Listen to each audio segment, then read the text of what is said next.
Bonjour, bienvenue sur ce podcast de Campus CIO. Aujourd'hui, nous allons aborder la thématique de comment motiver ses équipes. Vaste sujet, et je pense que c'est Christelle Rigolier qui entame. Oui, alors moi j'ai trouvé un sondage très intéressant par le Gallup. Alors, je ne sais pas si ça se prononce comme ça, c'est un organisme américain qui a fait une étude, qui fait une étude chaque année sur l'engagement des salariés dans leur entreprise. Et alors j'ai trouvé cette étude dans un bouquin de management qui disait l'engagement des salariés décline d'année en année. Et je suis allée voir sur leur site pour avoir les derniers chiffres.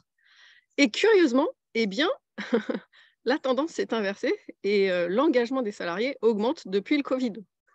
Alors légèrement, hein, mais ils suivent en particulier 2 indicateurs.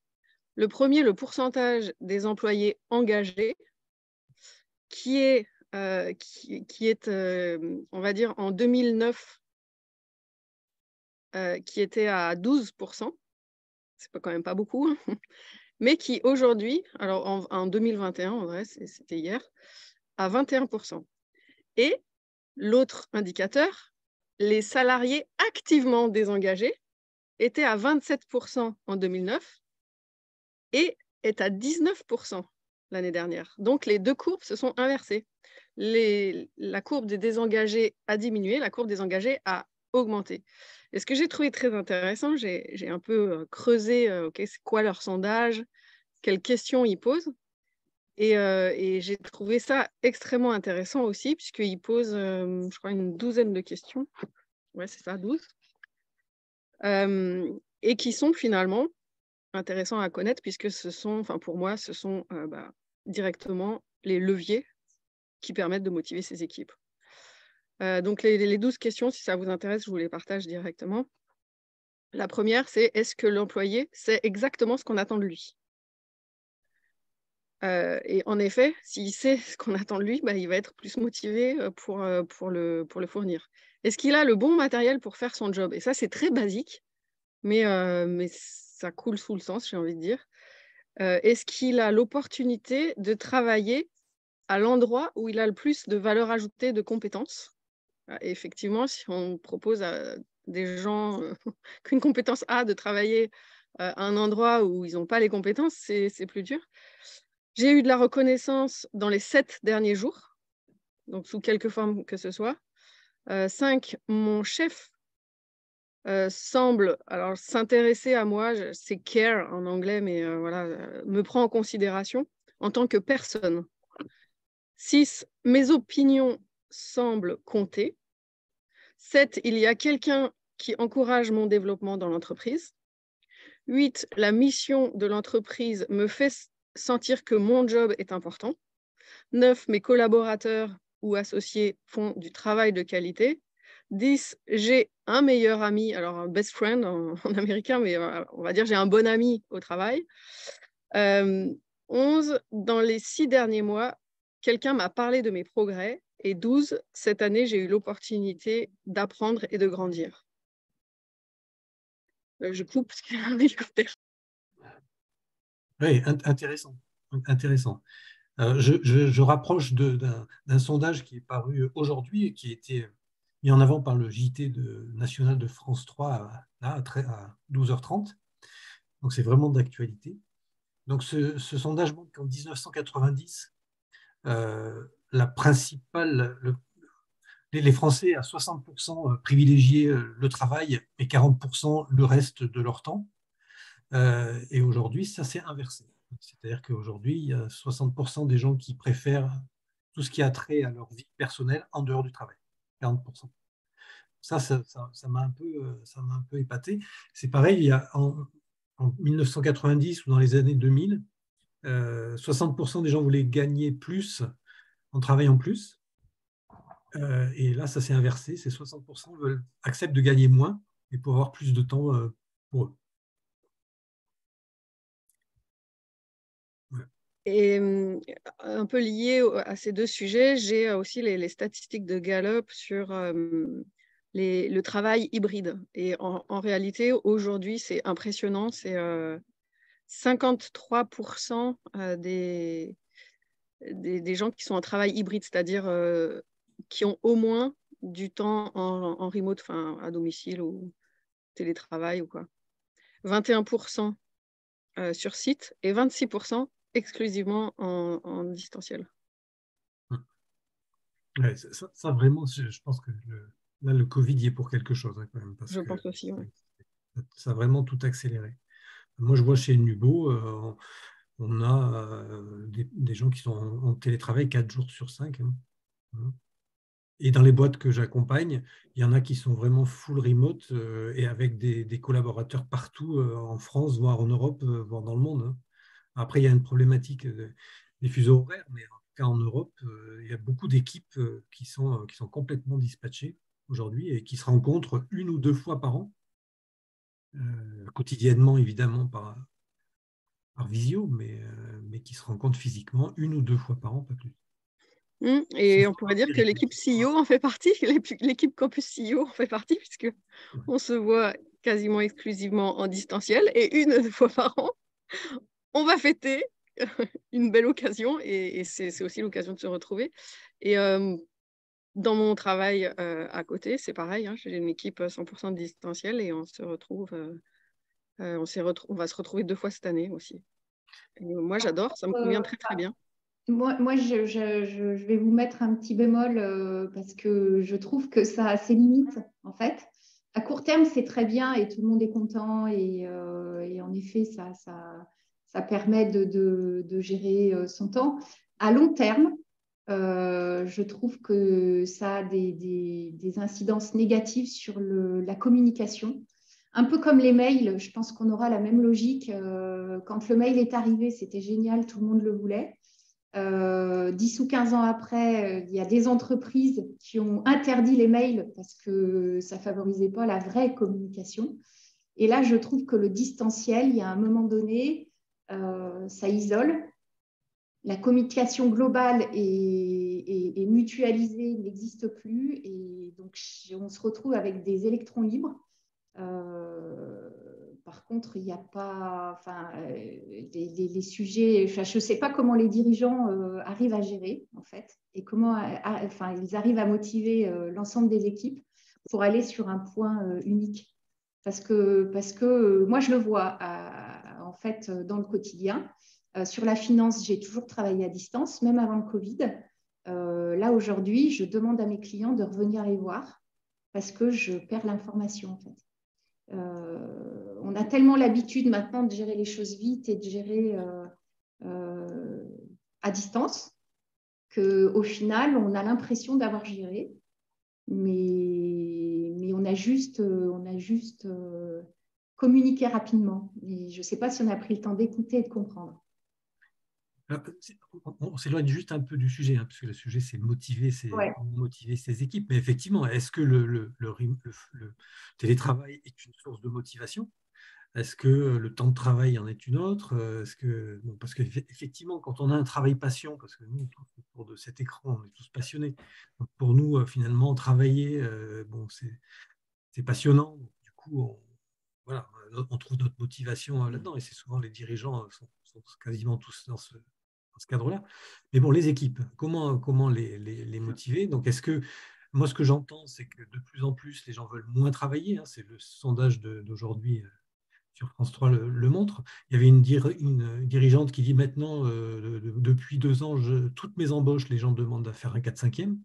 On voit bien qu'il y a cette réduction du temps de travail effectif et voulu. Bon, je plaide plus pour la semaine de 4 jours que le 4/5e, parce que souvent, le 4/5e, comme on disait avec Christelle, c'est souvent un 5/5e en 4 jours. Voilà.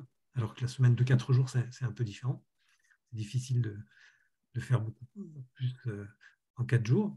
Et voilà. Alors, et la motivation, est-ce que ça passe par l'écoute de ces besoins de temps libre des collaborateurs, ou ça passe par d'autres axes de motivation salariale, de motivation de formation, d'avoir plus d'intérêt à son travail. Comme tu disais, Christelle, sur le sondage Gallup, il y a quand même cette notion de reconnaissance, d'intérêt de son boulot.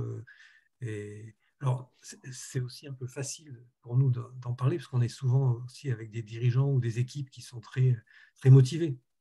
Mais il y a des boulots qui sont effectivement plus difficiles à motiver que d'autres. Oui, c'est sûr. Mais Quand je pour le dis, coup, est-ce que vas-y. pour un CEO, c'est un bon moyen? Enfin, est-ce que tu dois motiver tes salariés?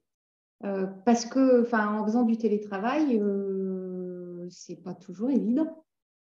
Enfin, un CEO peut choisir de le faire, mais avec parcimonie. En Oui, tout cas, oui, moi, je trouve une bonne nouvelle là-dessus. Quand on est patron, on a quand même toujours du mal justement à motiver. Bon, je comprends que ce n'est pas l'argent, la motivation. Donc, en fait, on peut maîtriser ses charges salariales finalement. Il suffit de ne pas les augmenter, mais par contre de leur apporter de la reconnaissance, si je comprends bien. Alors, moi, je vais différencier, je crois que j'en avais déjà parlé dans un podcast. Il y a 2 types de motivation. Il y a la motivation intrinsèque et la motivation extrinsèque. Donc, quand tu parles d'argent, Patrice, c'est la motivation extrinsèque. Et on voit, d'après ton sondage, Thierry, que les gens, ils sont moins sensibles à la motivation extrinsèque. Et si la motivation intrinsèque, c'est-à-dire ce qui t'anime, toi, en tant que personne, en tant qu'individu, ça colle à la mission de l'entreprise, en fait, tu l'as de facto, la motivation intrinsèque. C'est pour ça que quand tu dis, nous, on fait des métiers qui nous passionnent, les dirigeants aussi, on n'a pas de problème de motivation parce qu'on est aligné dans ce qu'on a envie d'offrir, voilà, dans le domaine qui nous anime. Donc, si les équipes sont alignées aussi dans leur boulot par rapport à leurs compétences, à la valeur ajoutée qu'elles ont envie d'apporter, etc., déjà, il y a un facteur qui est facile. Enfin, qui est facilité, c'est la motivation intrinsèque et celle-ci, c'est le moteur le plus puissant. Ensuite, la motivation extrinsèque, elle est importante, mais elle est, en tout cas par rapport à l'argent, ça peut être voilà, les conditions de travail, je sais pas, les tickets resto, les avantages en nature, ou j'en sais rien, le CE, les spectacles, les trucs comme ça. Tout ça, ça va être extrinsèque et donc ça va avoir une durée limitée dans le temps. Donc ça marche très bien. Allez, je t'augmente. Tu n'es pas motivé, je t'augmente. Ou moi, j'ai besoin que tu m'augmentes pour être plus motivé. OK, je t'augmente. Mais en fait, ça a juste un effet court terme et il va falloir remettre. C'est comme une carotte devant un âne. Quand il n'y a plus de carotte, il faut en remettre une. Et c'est pas, enfin, moi, je ne conseille pas aux dirigeants d'agir sur ce levier-là.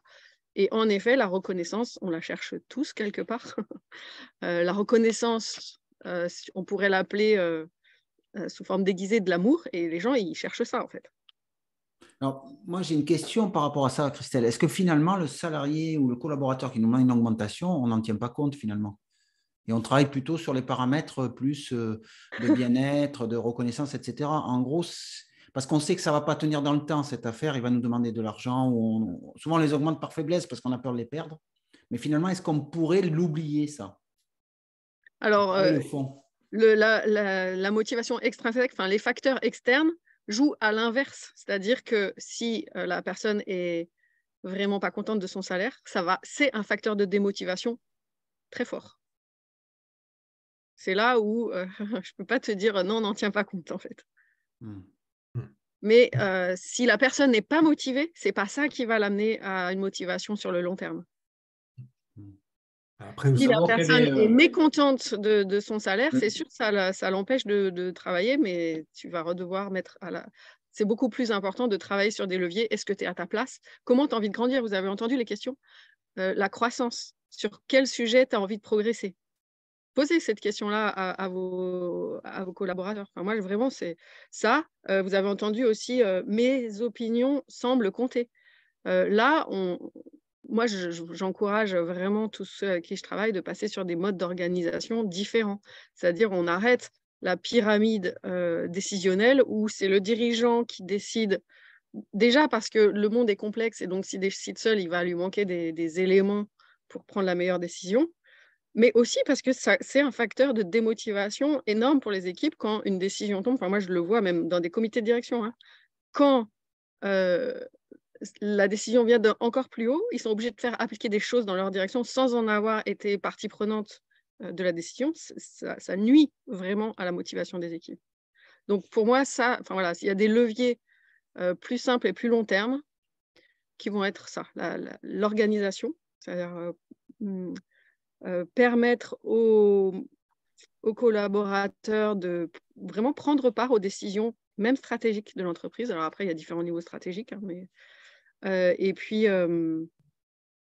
les aligner sur leurs envies et leur permettre de grandir. Et en fait, je crois que, voilà, je ne sais plus qui c'est que Patrice, tu posais la question tout à l'heure. Je ne comprends pas comment on motive les jeunes aujourd'hui. En fait, comme ça, vos salariés, vos collaborateurs, ils vont être motivés si vous leur donnez ce qu'ils veulent. Et en fait, ce qu'ils veulent, en fait, c'est faire des choses, des activités qui les intéressent, qui leur permettent de grandir dans une voie qu'ils ont envie. Donc, parlez-leur, en fait, communiquez. Alors, je suis d'accord. Après, pour l'avoir un peu vu, déjà la communication avec les différentes générations n'est pas du tout la même.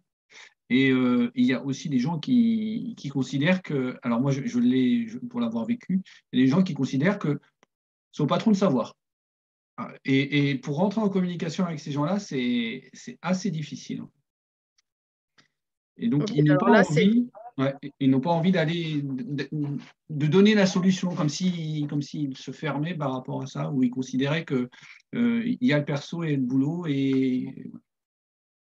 Mais là, je vais revenir sur une question d'autonomie. Et en fait, la motivation, les compétences et l'autonomie sont liées. C'est-à-dire quelqu'un qui n'est pas autonome dans son travail, c'est soit un problème de motivation, soit un problème de compétences. Et l'autonomie, tu l'augmentes en augmentant les motivations et les compétences. Donc, dans ton cas, là, tu vois, c'est OK, est-ce que la personne, elle a les compétences de son job? Oui, non. Et ensuite, est-ce qu'elle a la motivation pour son job? Est-ce qu'elle est alignée à faire ça ou est-ce qu'elle préférerait aller faire autre chose? Et l'autonomie, en fait, c'est un facteur très, très important. Dans le cycle de vie d'un salarié dans une entreprise, il passe dans les différents cycles de l'autonomie exactement de la même façon qu'on traverse de l'enfance. On est dépendant de nos parents, on attend d'eux qui nous donnent le cadre, les règles, qui répètent. Et donc, c'est pareil pour un dirigeant quand un salarié arrive. Là, celui que tu me décris, il est au stade, ce que j'appelle 0 de l'autonomie, c'est-à-dire il est dépendant de ses parents et donc là, du chef d'entreprise. Et ensuite, il va grandir, il va passer dans la contre-dépendance. Donc là, il va faire tout seul, il va s'opposer aux dirigeants, il va s'opposer à ce qu'on lui demande de faire. Mais juste, si vous avez des salariés comme ça, réjouissez-vous. Il est en train de grandir, puisque l'étape d'après, c'est l'indépendance. Là, il veut faire tout seul. Mais ensuite, on arrive au dernier stade, qui est l'interdépendance. Et là, voilà, on est vraiment dans l'étape que je dis des équipes autonomes. Et ça contribue vraiment beaucoup. Enfin, d'accompagner ce cycle contribue beaucoup à la motivation des équipes. D'accompagner l'étape actuelle, quoi. Pas lutter contre les oppositions des salariés, par exemple, quand ils en sont à cette étape-là. Moi, je trouve que la difficulté, c'est de motiver des gens qui viennent là pour des raisons alimentaires, qui font bien leur boulot, mais qui le font juste pour des raisons alimentaires, donc qui arrivent pile à l'heure, qui partent pile à l'heure, qui t'as rien à reprocher, mais qui ne font pas avancer le truc, quoi. Voilà, qui attendent que tu leur dis ce qu'ils doivent faire, etc. Et il y en a beaucoup quand même, alors, surtout sur des tâches répétitives ou des trucs comme ça. Nous, dans le domaine du service ou de l'innovation, voilà, on a besoin de gens qui réfléchissent, qui ont un cerveau actif, mais parfois sur des tâches très opérationnelles. Moi, par exemple, ce matin, je discutais avec la femme de ménage, elle s'appelle Fatima, elle doit avoir, je sais pas, 35 ans, 36 ans. Et elle, sa motivation, c'est le travail bien fait. Ça, c'est sûr. Elle veut que ça soit bien fait. C'est pour elle-même, hein, pas pour ses patrons, pour les gens qui sont dans les bureaux, il faut que ça soit bien fait. Mais par contre, voilà, comment tu arrives à motiver, à faire progresser quelqu'un qui est dans cet état d'esprit-là, quoi. Bien comprendre qu'est-ce que c'est sa motivation. Chacun a toujours une motivation. Donc, tu vois, tu viens de parler de cette dame qui, sa motivation, c'est le travail bien fait. Donc, je ne sais pas où est-ce qu'elle en est dans son cycle de l'autonomie, mais si tu lui montres les endroits où elle peut s'améliorer, eh ben, elle va y aller. Mais peut-être qu'elle a besoin, en effet, qu'on la guide. Quand quelqu'un attend comme ça, enfin, tu dis, il arrive à pile à l'heure, il repart pas 1 minute plus tard, etc. Bon, bah, peut-être sa motivation à lui, c'est plus sa famille. Et que voilà, il donne ce qu'il donne et rien de plus au travail parce que sa motivation, c'est la famille. Bah, si tu comprends ça, tu peux. Voilà, bah, là, ils attendaient des encouragements et d'être dans les 12 questions. Là, il y avait une question sur la personne. Je sais plus, on prend en compte moi en tant que personne. Et ben, ce qui va motiver peut-être cette personne, c'est que tu la prennes en compte, elle, en tant que personne. Et que tu lui dises justement ce qu'elle a à faire, parce que ce n'est pas sa motivation première que d'être autonome dans son travail. Bon, il y en a aussi. Et avoir un cadre, du coup, pour ces personnes-là, ça va être très, très important de savoir ce qu'on attend d'eux, très clairement, et de leur dire aussi quand c'est bien fait, la reconnaissance, mais aussi c'est une forme de reconnaissance quand il y a des axes d'amélioration. Je ne sais pas si vous l'avez entendu, cette étude-là, qui dit on a fait des études en ne donnant rien, pas de contact affectif à des enfants, ou bien des contacts affectifs négatifs. Et en fait, les enfants progressent mieux quand ils ont des contacts affectifs négatifs que pas du tout. Et c'est pareil pour les salariés. Donc, en fait, dans tous les cas, il faut passer du temps avec ses salariés. En fait, c'est ça, voilà, Patrice, tu disais la reconnaissance, plus que l'argent. En fait, tout simplement, la présence, vraiment. Et ça me fait penser à une autre étude, je crois que c'est chez Renault qu'ils ont fait cette étude-là.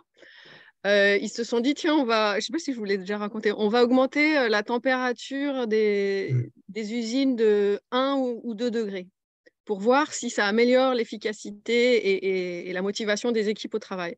Donc, ils ont fait ça, et ils ont dit, waouh, ça a progressé. Et puis, à un moment donné, il y a eu comme un plateau, ou même peut-être ça a descendu. Donc, ils se sont dit, bah, tiens, bizarre, alors on va rechanger la température, on va la diminuer cette fois-ci pour voir. Et curieusement, pareil, ça a réaugmenté l'efficacité, la motivation, etc. Et au bout du bout, donc ils ont continué l'expérience avec la température. Et qu'est-ce qu'ils se sont rendus compte? C'est parce qu'on s'intéresse aux salariés que la motivation augmente.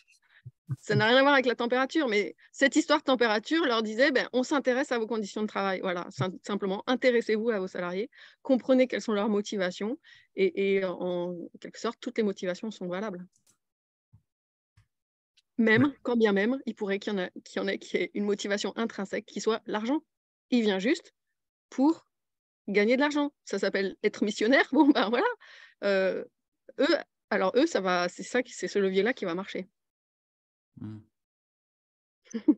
Il y a aussi, on pourrait débattre de la motivation des jeunes diplômés, des jeunes embauchés, des jeunes au sens large, et comment arriver à les motiver. Et moi, j'ai l'impression aussi qu'il y a pas un conflit de génération, mais il y a la nouvelle génération, c'est aussi, il faut les prendre d'une autre façon que les anciennes générations, les générations, même les générations Y ou Z se pilotent pas du tout de la même façon. Et c'est quoi pour toi piloter d'une autre façon? C'est ça, c'est trouver leur motivation. Et leur motivation, alors moi, mon expérience, c'est que j'ai beaucoup recruté des commerciaux et je trouvais que c'était difficile de recruter des bons commerciaux, mais leur motivation, on la connaissait. Hein. C'était, pour faire caricatural et simple, c'était une belle bagnole et une bonne part variable, voilà, pour faire simple. Hein.